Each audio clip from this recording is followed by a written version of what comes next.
हरे कृष्णा, राधे राधे, जय श्री श्याम। दोस्तों, आज करने वाले हैं कार्तिक महात्म्य का अध्याय 28। तो चलिए 2 मिनट भगवान का ध्यान कर लेंगे। अगर आप मंदिर में बैठ के कथा कर रहे हैं तो वहाँ पर दीपक जरूर जलाइए। अगर आप तुलसी मैया के पास में कर रहे हैं तो वहाँ पर एक दीपक जरूर जलाइए। बोलो कृष्ण कन्हैया लाल की जय। श्रीमन नारायण नारायण नारायण, लक्ष्मी नारायण नारायण नारायण, गोविंद नारायण नारायण नारायण, भजमन नारायण नारायण नारायण। बोलो लक्ष्मी नारायण भगवान की जय। हाथ में तुलसी पत्र ले लेंगे। धर्मदत्त ने पूछा, देवगढ़ जय और विजय ने अपने पूर्व जन्म में ऐसा कौन सा पुण्य किया था जिससे भगवान विष्णु ने उनको अपना द्वारपाल बनाया। गणों ने कहा, प्राचीन काल में तृण बिंदु की पुत्री देवहूति से करदर्भ ऋषि द्वारा केवल देखने मात्र से ही 2 सुंदर बालक उत्पन्न हुए।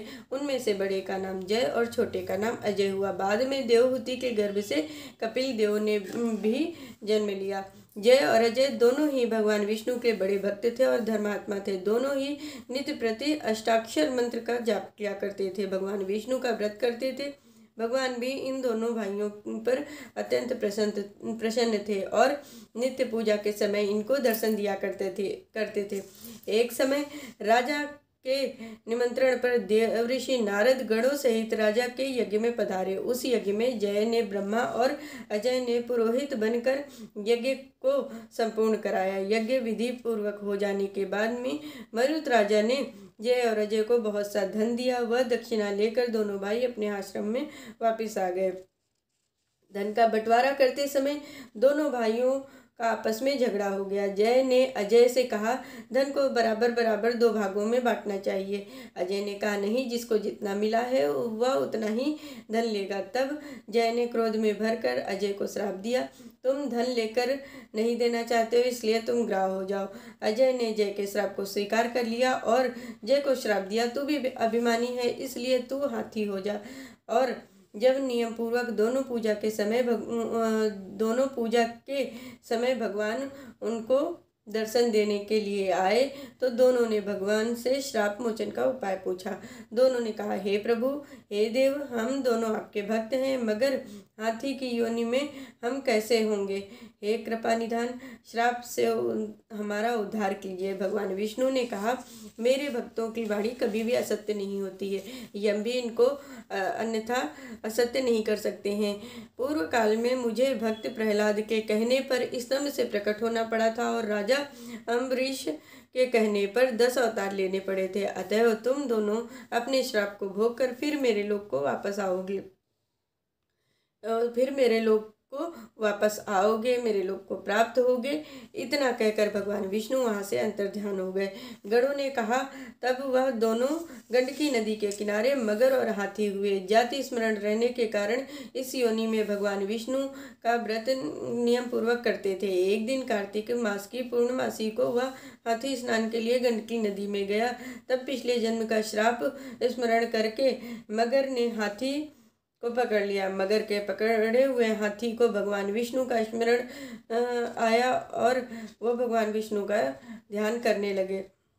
फिर क्या था, तुरंत भगवान विष्णु शंख चक्र गदाधारी पद्मधारी भगवान अपने सुदर्शन द्वारा उन दोनों मगर और हाथी का उद्धार किया और उन दोनों को अपने जैसा रूप धारण कराकर अपने बैकुंठ धाम को ले गए। उसी दिन से उस स्थान का नाम हरि क्षेत्र प्रसिद्ध हुआ।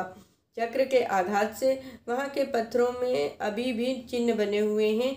जिन चिन्ह बने हुए हैं वह दोनों भी जय और अजय के नाम से आज भी संसार में प्रसिद्ध हैं। हे विप्र, आपने भगवान विष्णु के द्वारपालों के संबंध में जो प्रश्न किया था उसका मैंने विस्तार पूर्वक उत्तर आपको दिया है। इसलिए हे द्विज, तुम भी ईर्षा और द्वेष को त्याग कर नित्य भगवान विष्णु का व्रत करो। जगत के प्रत्येक प्राणी को समदृष्टि से देखो।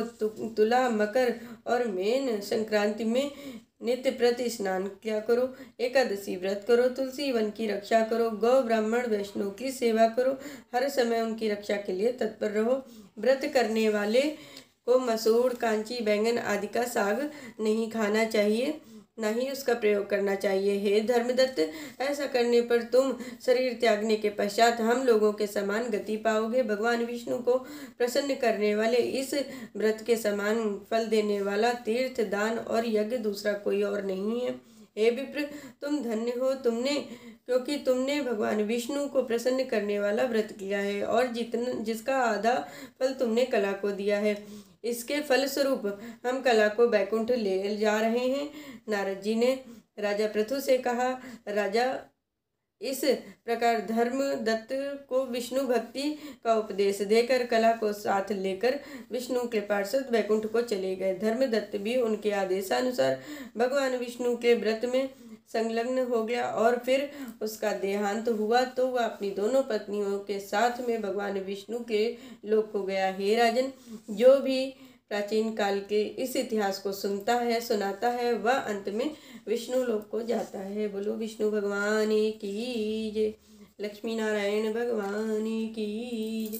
श्रीमन्नारायण नारायण नारायण, लक्ष्मी नारायण नारायण नारायण, गोविंद नारायण नारायण नारायण। बोलो लक्ष्मी नारायण भगवान की जय। आज मैंने आप सभी को कार्तिक महात्म्य का अध्याय 28 सुनाया है। इस कथा को ज़्यादा से ज़्यादा शेयर करिए। जो लोग कार्तिक का व्रत करते हैं, कार्तिक स्नान करते हैं, उन लोगों तक इस कथा को ज़्यादा से ज़्यादा पहुंचाइए, ज़्यादा से ज़्यादा शेयर करिए। और जो लोग चैनल पर नए हैं सो प्लीज़ चैनल को लाइक कर लीजिए, वीडियो को लाइक करिए, चैनल को सब्सक्राइब कर लीजिए। जय श्री कृष्णा, राधे राधे।